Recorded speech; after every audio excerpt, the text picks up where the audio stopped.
afraid. There's blackmail upon them. There's intimidation in the decision that they make. They want to be free to be able to act without fear, without favor to anybody. Even though there's a $260,000 involved in this case and over 8 million naira? That's an allegation. No, but that's what we are saying. Is he living beyond his means? No, I don't have any problem with trying Justice Nganjiwa.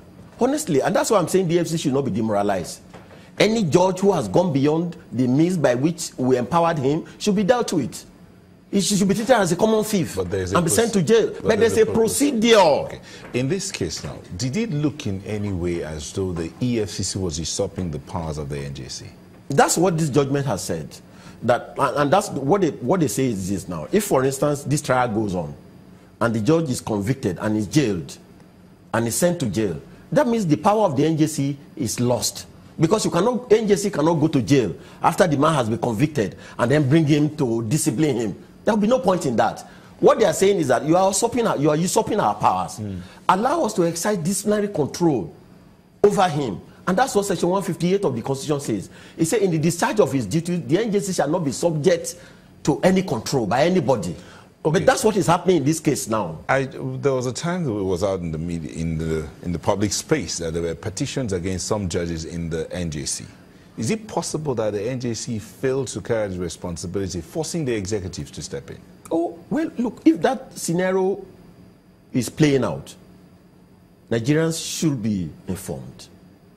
I can take an action, you can take an action for a mandamus to compel the National Judicial Council to do its duty. If there is a petition submitted against a serving judge and there are weighty allegations and it's swept under the carpet, Nigerians should be informed. Civil society organizations should rise up. I will rise up, you will rise up.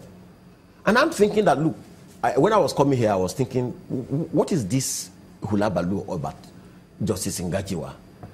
Because on the 23rd of June, 2017, this year, Justice Akintoye of the High Court of Lagos State dismissed the preliminary objection of Honorable Justice Nganjiwa, which led to this appeal. Nigeria was not at war. There was no hula baloo, there's no cry. I'm thinking that you media, and I must appeal to you, you are the one making Nigeria look like a corrupt nation. You are pandering to the narrative of this particular regime. It's almost 3 years now since this regime came in 2015. We've been waking up and singing corruption. Look, if you go through the people who are being investigated... Are you saying that this administration is not effectively fighting corruption? Is that what you're saying? The point I'm making is this.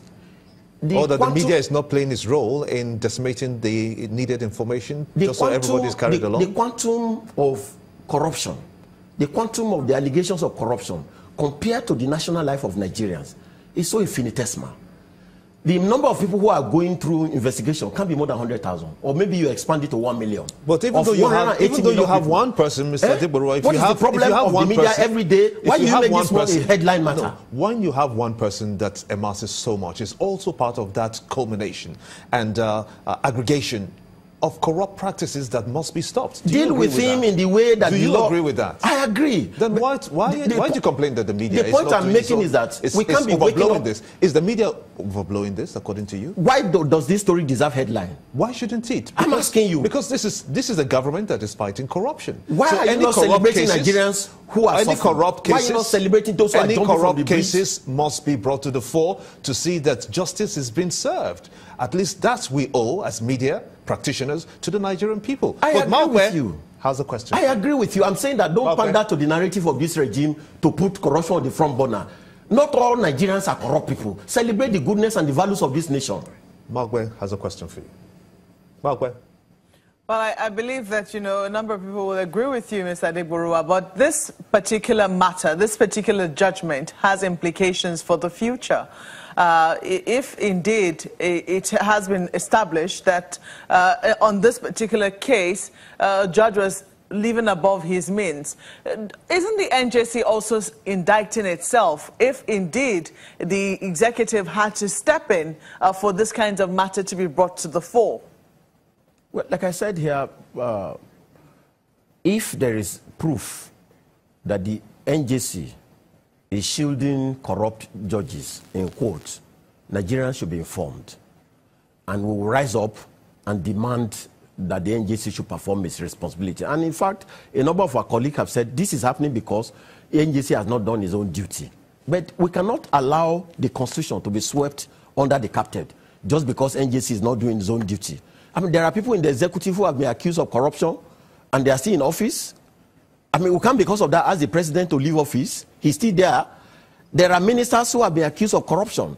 There are people within the executive who have been accused of corruption since this regime came, and nothing has happened to them.